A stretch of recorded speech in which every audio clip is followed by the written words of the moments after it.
Okay, let me introduce my opponent, ladies and gentlemen. This is Sean Dougherty. He's a good guy. He's a good guy. He's doing what's right. Let me make one thing clear. Nobody's entitled to this office whatsoever. I'm not entitled to it. It's up to you. Okay, let's make that clear. So I appreciate Sean being here. He ran a good campaign last time. Didn't make the general election, but he's back at it, and I want to thank him for that. I want to thank him for participating in our democracy. Thanks, Sean. Thank you for the introduction, Representative. So, according to a YouGov poll that was conducted at the beginning of this month, a plurality of Americans believe that what Israel is doing in Palestine is a genocide.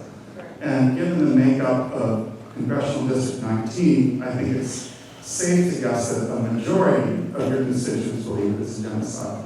Overwhelmingly, Democrats believe that's the case. Now, your top donor, your top campaign donor in 2024, according to OpenSecrets.org, was AIPAC, the Israel lobby. And I think a lot of your constituents can't help but wonder, is there a connection between those donations and your position in supporting Israel as it conducts this genocide, as I believe most of your constituents see it? And I wonder if we could call on you to take a pledge to stop accepting those campaign donations. Given your name recognition, I don't think it's even necessary for you to take that money to win. You're almost untouchable. Why do you need this money? It doesn't make any sense. You don't need it. Stop taking it. Got it. Thank you, Sean. Appreciate that. Look, let me make one thing clear. What's going on in Gaza is horrible. It's horrific. I think we can all agree to that. One of the things that I am fortunate to do is travel to certain areas that not many people want to go to. I've been to the Middle East a number of times. In fact, I visited Israel more than any other place that I've been to, 6 times. I've been into the West Bank. I spoke with leadership of Israel. I spoke with leadership of the Palestinian Authority. It's my responsibility, once again, to show up, to do that. In fact, I was there in Israel on October 10th of 2023. We were supposed to go there. We were in Saudi Arabia on October 6th, and we woke up to the nightmare of October 7th, of what happened. We weren't sure if we were going to get into Israel, but we called in and they said, yes, you need to go. Please come, please come. And so they wanted us to come, and so we couldn't fly in, and so we had to drive in, and we had to get a bunch of security and support. And we went in, and we spoke with leadership, and we spoke with victims. I'll never forget, victims' families. A victim, a daughter, whose father had been kidnapped during the atrocities of October 7th. And I'll never forget her not worrying about him being alive, but worrying about him having his heart medication. She knew that he was still alive. Just wanted to make sure that he would survive. And so there are certain impressions that were on me based on my travels to the Middle East that I still carry with me, that I think are very, very important. And I believe that Israel has to continue to defend itself, but it's got to a point where this war must end. This war must end. I firmly believe that. Now, there have been a number of negotiations that, fortunately, the United States has continued to lead on. And so I believe that we need to still be engaged in the Middle East, still be engaged with Israel, still be engaged with their self-defense, still be engaged with Qataris and the Egyptians, still be engaged with them in dealing with Hamas. Because there has to be a deal for a ceasefire in order to release the hostages and stop the atrocities that are going on in Gaza. I firmly believe that. So I can tell you, Sean, absolutely nothing of that belief has to do with people who give to me. In fact, everybody who gives to me, they buy into my values. I don't buy into their values. They buy into the values of the 19th Congressional District. And if you get it right, it's not AIPAC, it's individuals who are giving to me. Please understand the difference between that when you speak that rhetoric that you do about my donations. I'm very proud of my donations. because like I said, they're making sure that I am here to support the 19th Congressional District. And so, once again, the war needs to stop. Things need to stop. There needs to be peace. The hostages need to be released. And let me tell you, the only thing that influences me and my determination and what I do is my experience and these people right here. Next question.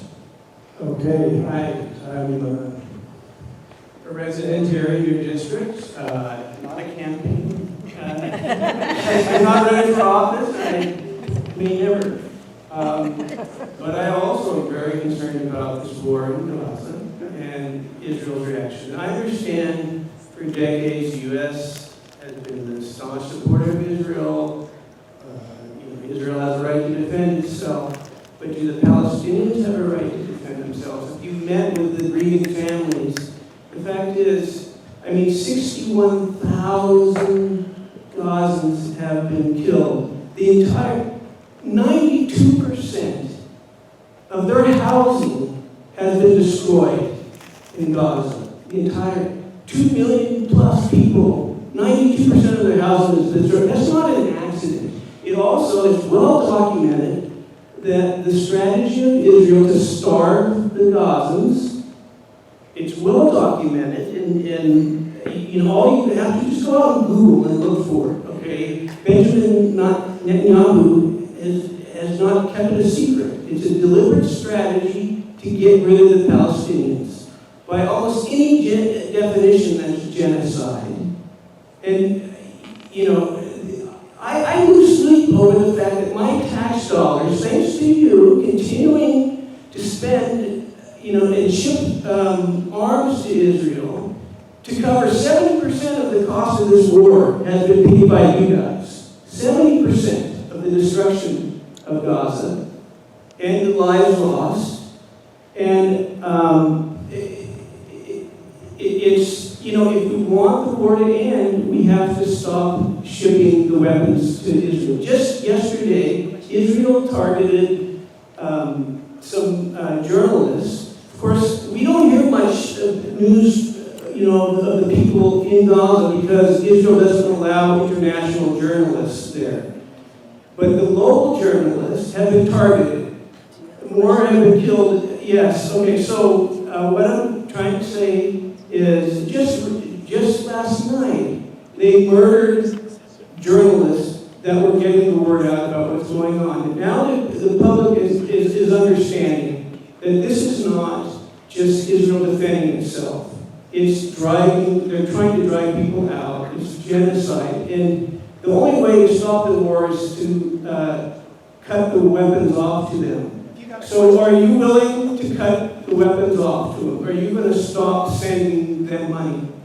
Thank you. Thanks for that, Tom. And like I said, what's going on over there is war. The war needs to stop. There needs to be a temporary ceasefire. Hamas needs to negotiate with Israel, and the hostages need to be released. Now, I believe that we've gotten as far as we have with the negotiations because the U.S. has been involved in that. It's the United States leadership that led to the temporary ceasefire that it was. It's the United States leadership that continues to bring both sides to the table. And I believe that that's what they have to continue to do. If we just pulled stakes, if we just said, nope, forget it, I think Israel, based on what I saw in my time of being in the country, having these conversations with both sides, I believe that Israel will continue to act. At least we are there to set the parameters on Israel, and we continue to do that. They'll run out of arms. They won't be able to do it. And you should know better. And shame on you for lying to the American public. Ooh, that's Thank you, sir. It is. Hi. Thank you so much for bringing up the significance of the authority and accountability of Congress. I think the integrity of Congress has been in question since the U.S. government started, I believe, starting with Bush Sr., to propagate wars and military actions, which is our government's new word for wars, around the world without the approval of Congress. What I'd like to know is, have you discussed with other representatives how to assert that power back, and why is the war industrial complex and defense contractors are allowed to urge our government to get into war, including shipping weapons and bombs to many countries for decades? And why isn't Congress taking their responsibility seriously in representing what your constituents demand, which is every bomb is robbing the U.S. citizens and residents of necessities and needs that are being unmet, have gone unmet for decades? Free education, free healthcare, national healthcare. 25 out of the top 26 richest countries on the planet have a national form of healthcare. We do not, the #1 richest country. It's shameful that our representatives either do not want or don't have the capability to defend their constituents and do what they need to address our needs. This goes far beyond an important post office. That's important too, but really the health and well-being of our communities are a question here. So would you be able to push for that as you have for other bills and legislation? Great, thank you, I appreciate that comment. I think a big sign of the push that we did was on the reconciliation bill. The pushback to basically let the people of this district know what I did in, I think, most of my town halls that I've done, is basically letting them know how destructive that bill was to our health care, how destructive it was to our education by reducing some student loans, how destructive it was to our nutrition programs as it makes significant cuts to the SNAP program and school lunch program. Unfortunately, we're in the minority right now. So please know that just because it didn't happen, and I'm sorry that you weren't attuned to what I was doing, but please trust me that I was doing everything I can to make sure that bill failed. Unfortunately, it comes down to the numbers. And unfortunately, right now, we're in the minority.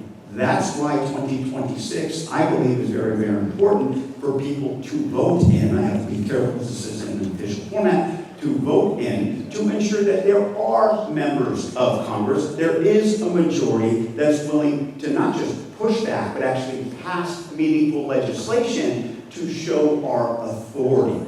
That is what I've been doing in Congress, and basically this time, especially this term, and that we've had legislation, we've had investigation, we're making sure that there's litigation, where there's communication, and ultimately, ma'am, it's going to be about mobilization. When it comes to asserting our power over the War Powers Act, please know that once again, Article 1 gives the power to enact war to Congress. Article 2 gives the President, the executive branch, emergency powers based on certain qualifications that are met. Immediately when the President bombed Iran, we then basically submitted legislation that takes back our power under the War Powers Authority. Unfortunately, that bill has not gone anywhere, once again, because we're in the minority. Again, making sure that there is a Congress, there is a legislative branch that actually has the will and the fortitude to stand up in the way we, to the executive branch, and the way we do that is making sure that we have the majority. Earlier in your comments, you made reference to the immigrants that have been in our country for long periods of time. And someone alluded to how they were being treated or not treated well. And I just want to read 2 sentences that I think are extremely impactful. Terrible things are happening outside. Poor, helpless people are being dragged out of their homes. Families are torn apart. Men, women, and children are separated. Children come home from school to find that their parents have disappeared. Anne Frank, 1943. And the second, prison without due process is a concentration camp. Thank you for that.